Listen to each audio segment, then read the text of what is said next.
ನಮಸ್ತೆ ಎಜಿ ನ್ಯೂಸ್ಗೆ ಸ್ವಾಗತ.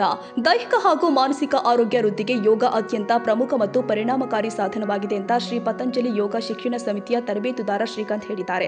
ಶಿಡ್ಲಘಟ್ಟ ನಗರದ ನಗರೇಶ್ವರ ಕಲ್ಯಾಣ ಮಂಟಪದಲ್ಲಿ ಶ್ರೀ ಪತಂಜಲಿ ಯೋಗ ಶಿಕ್ಷಣ ಸಮಿತಿ ವತಿಯಿಂದ ಅಂತಾರಾಷ್ಟ್ರೀಯ ಯೋಗ ದಿನಾಚರಣೆ ಕಾರ್ಯಕ್ರಮದಲ್ಲಿ ಅವರು ತರಬೇತಿ ನೀಡುತ್ತಾ ಮಾತನಾಡಿದರು.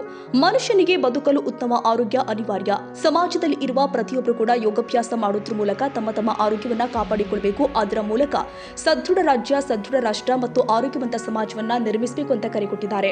ಬೆಳಗ್ಗೆ ಯೋಗಾಭ್ಯಾಸ ಕಾರ್ಯಕ್ರಮವನ್ನು ನೆರವೇರಿಸಿ ಮಧ್ಯಾಹ್ನ ಶೋಭಾಯಾತ್ರೆಯನ್ನು ಮಾಡಿ ಪ್ರಮುಖ ಬೀದಿಯಲ್ಲಿ ಸಂಚರಿಸಿ ಯೋಗದ ಮಹತ್ವ ಕುರಿತು ಅರಿವು ಹಾಗೂ ಜಾಗೃತಿ ಮೂಡಿಸಿದ್ದಾರೆ.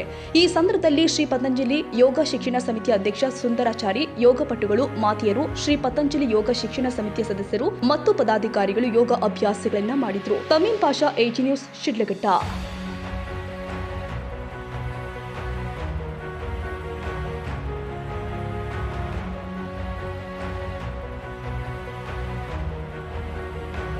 ಕನ್ನಡಿಗರ ಮೆಚ್ಚಿನ ನಿಮ್ಮ ಎಜೆ 24/7 ನ್ಯೂಸ್ ಕನ್ನಡ ವಾಹಿನಿ ಇದೀಗ ಟಿವಿಯಲ್ಲಿ ಲಭ್ಯ. ವೇಳೆ ನೋಟಿಸ್ ಕೊಟ್ಟಿದ್ರೆ ವಾಪಸ್ ತಗೋತೀವಿ. ಇವತ್ತು ವಕ್ಫ್ ಪ್ರಾಪರ್ಟಿ ಅಂತೇಳಿ ಬರ್ತದೆ ಅಂತ ಹೇಳಿದ್ರೆ ರೈತರ ಬೀದಿಗೆ ಬಂದು ಏನ್ ಮಾಡ್ಬೇಕಾಗತ್ತೆ?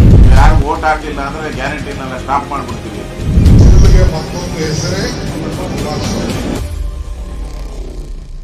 ಕರ್ನಾಟಕ ಮತ್ತು ದೇಶ ವಿದೇಶ 360 ಡಿಗ್ರಿ ಸುದ್ದಿ ಹಾಗೂ ಉತ್ತರ ಕರ್ನಾಟಕ, ಬೆಳಗಾವಿ, ಬಾಗಲಕೋಟೆ, ಧಾರವಾಡ, ಹಾವೇರಿ, ಗದಗ, ಬಿಜಾಪುರ ಜಿಲ್ಲೆಯ ಕ್ಷಣದ ವಿವರವನ್ನ ಪಡೆಯುವುದಕ್ಕೆ ಎಜೆ 24/7 ನ್ಯೂಸ್ ಕನ್ನಡ ವಾಹಿನಿಯನ್ನ ಲೈಕ್ ಮಾಡಿ, ವಿಡಿಯೋಗಳನ್ನ ಶೇರ್ ಮಾಡಿ, ಕಮೆಂಟ್ ಮಾಡುವ ಮೂಲಕ ನಮ್ಮ ವಾಹಿನಿಗೆ ಸಹಕಾರ ನೀಡಿ ಮತ್ತು ಚಾನೆಲ್ ಅನ್ನ ಸಬ್ಸ್ಕ್ರೈಬ್ ಮಾಡಿ.